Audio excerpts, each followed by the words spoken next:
Something historic is happening in the Middle East that's completely reshaping the region's power dynamics. Saudi Arabia and Iran, two countries that have been bitter rivals, if you know about their history, for decades, are now talking about peace and partnership instead. And Israel is watching helplessly from the sidelines. Just a few days ago, July 2025, I think the 8th, Saudi Crown Prince Mohammed bin Salman sat down with the Iranian Foreign Minister Abbas Araghchi. Someone told me it's not uh, uh, Araghchi, it's Araghchi, thank you. They met in Jeddah, a notable Saudi city, for high level diplomatic talks. This wasn't just a handshake for the cameras, mind you. They discussed regional security, reaffirmed their commitment to using diplomacy and not conflict, and the Saudi crown prince even expressed hope that the recent ceasefire between Iran and Israel would bring lasting stability to the region. And remember, if you have been watching my analysis, the ceasefire to the Israel-Iran conflict essentially is an effective win for the Iranian side because it's the defenders that pushed the attackers into a ceasefire without Israel's war goals being satisfied after only just 12 days. That's how much pressure the Iranians put on the Israeli state. But here's what makes this Saudi Iran closening of ties really significant. These two nations officially restored their diplomatic relations with each other in March of 2023, just a couple years back, right? After 7 years of silence. For 7 years, they didn't speak at all. They broke ties. And then they only set the ties back up a couple of years ago. And since then, they've been steadily building bridges, rapidly, you could say, building bridges. In April earlier this year, Saudi Defense Minister Khalid bin Salman made a historic visit to Tehran, Iran's capital, meeting with none other than Iran's supreme leader, Ayatollah Khamenei. This was the first such high level visit in decades from Saudi Arabia. So it was unheard of, right? Last time this happened, bruv, there weren't mobile phones in existence. Like, that's how far back. There were barely phones in existence. Internet, what is the internet? It was that time period. That was the last time this happened. And just last month, the same Saudi defense minister who visited Tehran visited China, deepening Beijing's growing defense ties with both regional powers. China is steadily increasing its economic and military partnerships with both Saudi Arabia and Iran, creating this powerful, not oval like I'm doing, but creating this powerful triangle alliance that spans from the Persian Gulf all the way to the Pacific in the Far East. So, why does this worry Israel? That's the next question. Because you see, for decades, Western powers have successfully played Saudi Arabia and Iran against each other, keep them butting heads, call one Sunni, call one Shia, tell them that they hate each other, just fan the flames and they'll do the rest for themselves, right?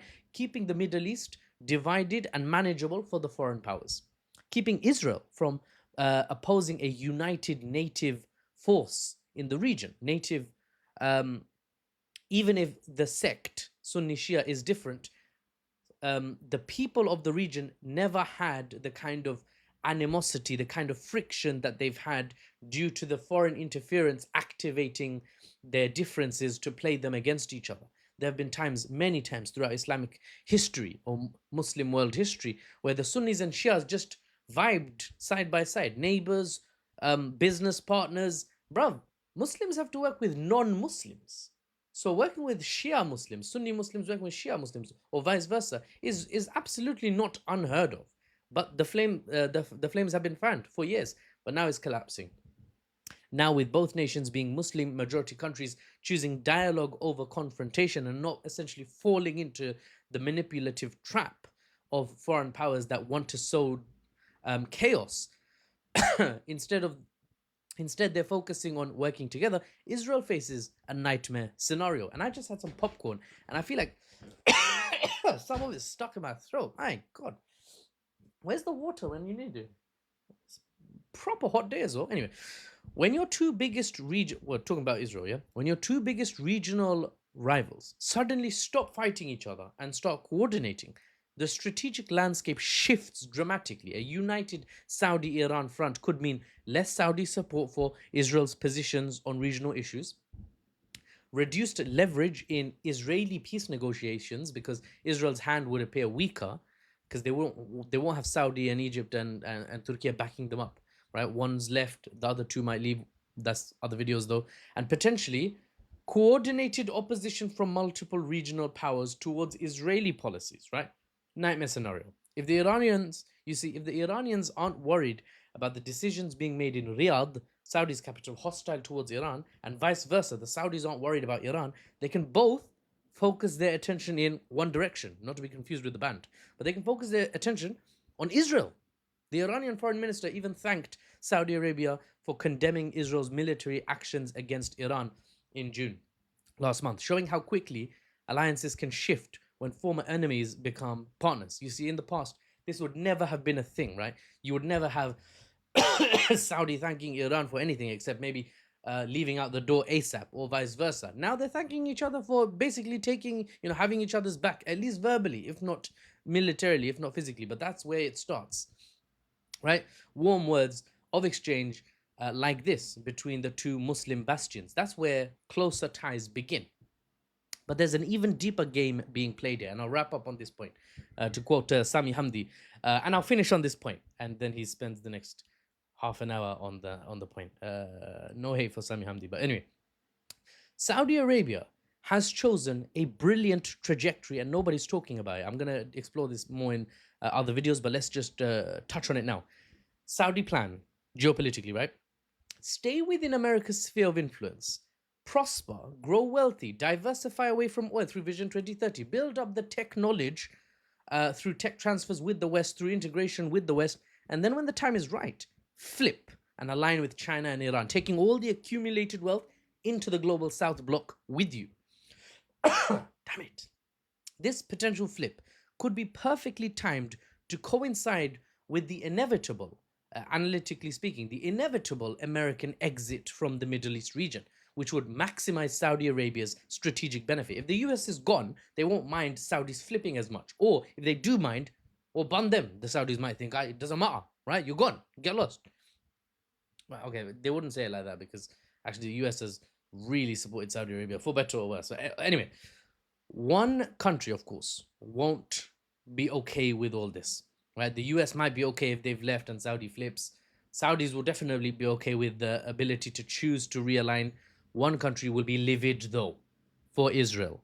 A Saudi flip means watching helplessly as their regional rival Iran starts collecting allies like Yu-Gi-Oh cards, right? Or like Infinity Stones. Yeah, you need to update the analogies, right? He's gonna collect all of that, and then Iran Thanos is just gonna snap. Oh God. So yeah, as they collect more allies, they directly weaken Israel's position while strengthening their own in Tehran.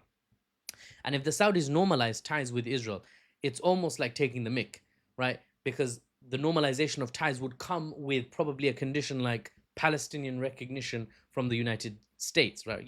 The US recognizing Palestine as a state. A body blow like none other. I just made a video earlier today about the France-UK potential recognition. The US is one order of magnitude up and is the greatest ally of Israel, and obviously the world's leading economy by some metrics, still hasn't recognized Palestine as a state.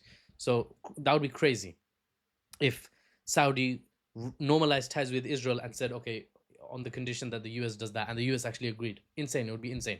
Israel would be pushed into a very difficult position, for better or worse. I'm just giving you the analysis. You see, in summary, this mending of ties between the Sunni Shia giants of the Middle East represent more than just diplomacy.